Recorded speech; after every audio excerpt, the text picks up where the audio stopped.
अच्छी अच्छी बातें आप लोगों के बीच में सभी वक्तागणों द्वारा बता दिया गया है। तो जो भी बातें बता दी गई हैं उस पर मैं चर्चा नहीं करना चाहता हूं।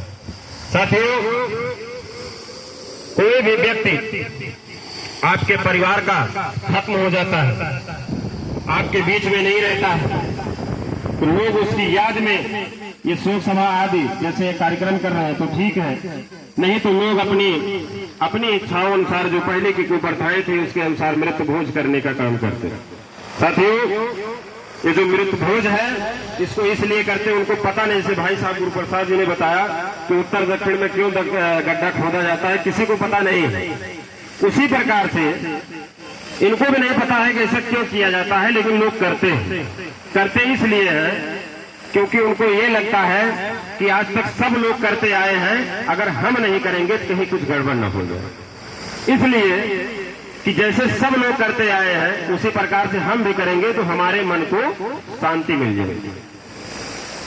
साथियों, आपके मन को शांति तब तक नहीं मिलती जब तक आप जो आपके बीच में नहीं है या है, जब तक आप उनके बताए गए मार्गों पे, दिखाए गए रास्तों पे, उनके पद चिन्हों पे चल करके अपने परिवार को, अपने समाज को उस दिशा में न ले जा करके अगर आप गलत दिशा में लेके जाते हैं तो उसी प्रकार से आपको अपने जीवन में कभी भी मन को शांति नहीं मिलेगी।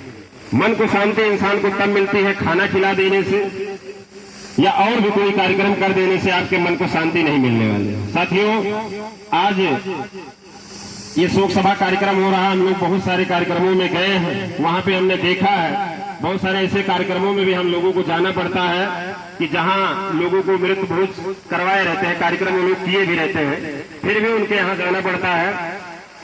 तो लगभग 10 साल हो गया मैं बहुत जगह पे जाता आता हूँ, लेकिन अगर आप मृत भोज का कार्यक्रम किए हैं तो मैं वहां पे ग्रहण नहीं करता हूँ। ये कोई भी व्यक्ति हमको नहीं देखा होगा, कहीं भी नहीं बता सकता है कि अगर कोई मृत भोज कार्यक्रम किया है तो मैंने उसके यहाँ भोजन ग्रहण किया है। मैं खुद नहीं करता हूँ। क्यों? क्योंकि जैसे गुरु प्रसाद जी ने बताया कि जो व्यक्ति जो समाज में जो चेतना फैलाने का काम कर रहा है, सबसे पहले अपने अंदर से उसको खत्म करना चाहिए। और ये काम करने से मुझे बहुत ही अच्छा लगता है, बहुत ही सुखद महसूस होता है। साथियों, आपके माता पिता को मन को शांति तब नहीं मिलती है। आज के ऐसे कई जो लड़के हैं, पुत्र हैं, पुत्रियां हैं, आज भी कई जगह पे आप लोग देखने को दुर्भाग्य मिला होगा कि जैसे ये जो माता जी आज हमारे बीच में नहीं है, इनके 2 पुत्र हैं। ऐसे हम लगभग 3 से 4 जगहों में इसी साल में 2025 में मैं गया हूं, तो वहां पे हमने देखा कि अगर 2 भाई हैं, दोनों भाई में आपस में नहीं बन रही है, दोनों में किसी भी बात को लेकर के टकराव है, मनमुटाव है, झगड़ा लड़ाई है, किसी प्रकार से उनका आपस में बातचीत नहीं हो रही है, नहीं चल रहा है, और उसी बीच में उनके माता का देहांत हो गया या पिता का देहांत हो गया। तो उन्होंने क्या किया, क्योंकि उनके न माता है, ना यहाँ पे उनके पिता देख रहे हैं, ना माता देख रहे हैं, तो उन लोगों ने किस प्रकार का कार्यक्रम किया कि एक लोग अपने घर पे मृत भोज का कार्यक्रम कर रहे हैं, एक लोग अपने घर में मृत भोज का कार्यक्रम। ऐसा आप लोगों ने देखा होगा, देखा है ना, कि कोई अपने यहाँ इस तरफ कार्यक्रम कर रहा है, कोई इस तरफ से कार्यक्रम कर रहा है। तो इस तरह से जो नालायक बच्चे हैं, क्या आपके माता पिता चाहे जहां अगर मान लीजिए जीवित हैं, स्वर्ग में गए हैं, नरक में गए हैं, कहीं भी गए हैं, तो अगर वो ये सीन जो आप कर रहे हैं, क्रिएट कर रहे हैं अपने जीवन में कि एक भाई अलग आपको खाना खिला रहा है, एक भाई आपको अलग खाना खिला रहा है, तो क्या आपके माता पिता इस चीज को देखेंगे? क्या उनको अच्छा लगेगा? वो आपको कहेंगे कि हमारा लड़का सही है? नहीं कहेंगे।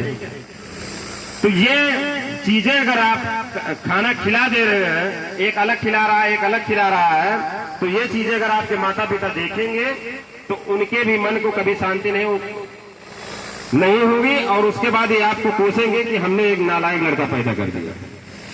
इसलिए साथियों, हमें अपने जीवन में अगर आप अपने माता पिता को सच्ची श्रद्धांजलि देना चाहते हैं तो सबसे पहले आपको ये संकल्प लेना होगा कि अगर आप 2 भाई बहन हैं, 4 भाई बहन हैं, 6 भाई बहन हैं, तो हमेशा आप अपने माता पिता पुत्र के संतान हैं, तो आप एक दूसरे के सहयोगी बनेंगे, एक दूसरे के दुख सुख में काम आएंगे, एक दूसरे को आगे बढ़ता देख जलन नहीं करेंगे।